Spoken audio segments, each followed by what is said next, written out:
Kris King llegó hace 11 años a construir desde el laboratorio de chips de Amazon en Austin. Hoy dirige el lugar donde muchos de esos chips se prueban, se encienden por primera vez y se preparan para llegar a centros de datos de todo el mundo.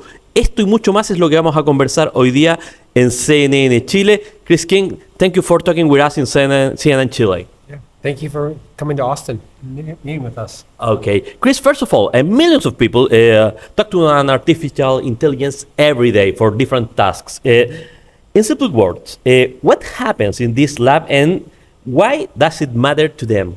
Yes. So why does it matter to them? Because we're enabling our customers to work on our machine learning, inference, and training chips.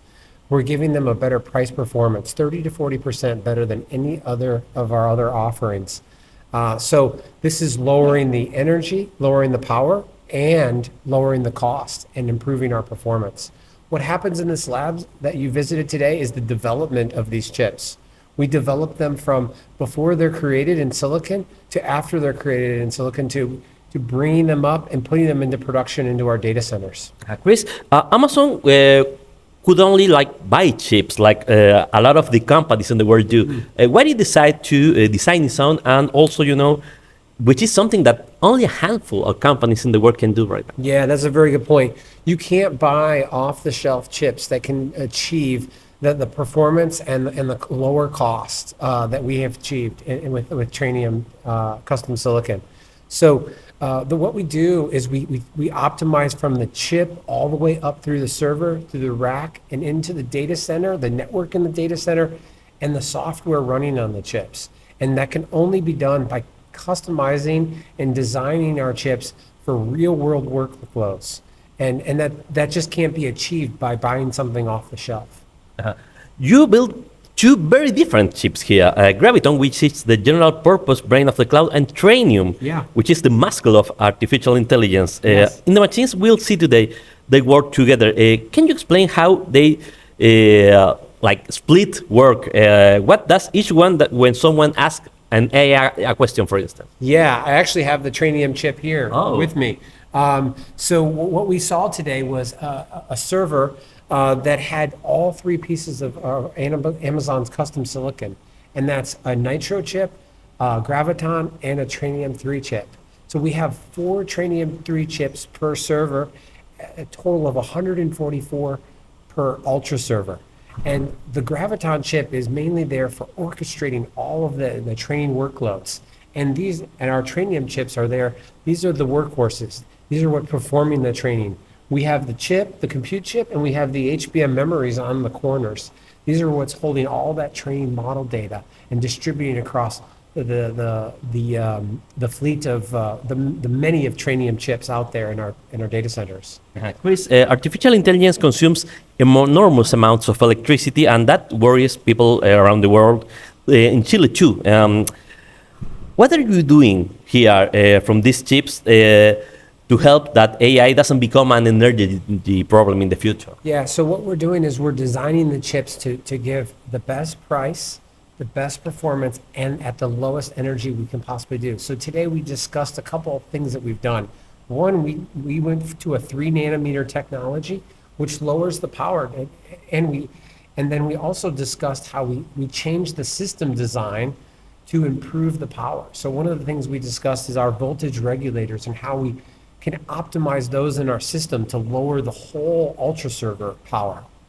You work with big companies like OpenAI, like Claude, like Uber. Yeah. But if somebody in Chile, for instance, a small business owner, is looking at this interview, how cheaper AI can help them in the long run to their business? Yeah, today we see that there's you have to have a lot of investment and a lot of money to utilize and train your models and to run even inference workloads.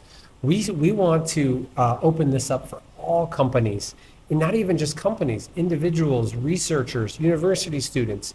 We feel that the next generation of innovation, we don't even know about it today, but we feel like it's going to be built on Trainium 3, and we're trying to enable that with our 30 to 40% better price performance. Later this year, Amazon will open the region in Chile, which is called Santiago. What would the Chileans know about the things that they could do when the region is open. What will be like the improvements that are related with the use of these chips or and these platforms, in the future? Well, I think we're just beginning to see how useful these chips are. We have a variety of customers.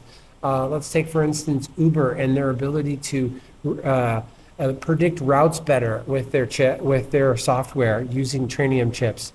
Metagenomi is working on genomic sequencing and genomic editing and being able to do that much faster, all running on Trainium 3. There are people that are worried about like artificial intelligence and the prospect of having more and more influence in their lives. You here are building like literally the chips where the AI will run in the future. What would be your message for the people that are worried right now about AI? What kind of things should be doing they right now to, I don't know, familiarize with the AI, for instance, or learn some things, regarding the future?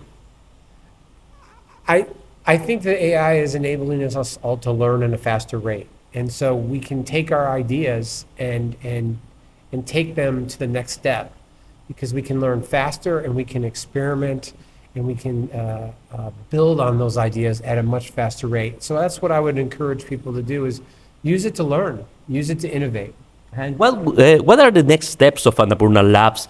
Because we learned today that you have a lot of projects that you have worked for several years. What are you thinking for the next years? What are the goals of Annapurna Labs, thinking, for instance, for 2030?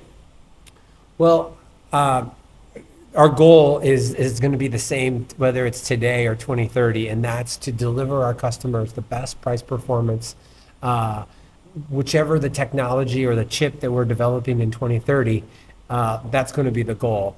I don't think we know today what the next innovation is, but the way we work is we learn from our customers. We partnership with our customers, and we try to deliver the things that they need to run their workloads a lot faster. Kris King from AWS, thank you for hosting here us in Austin, and thank you for this conversation with CNN Chile. Thank you. Thank you for coming to Austin.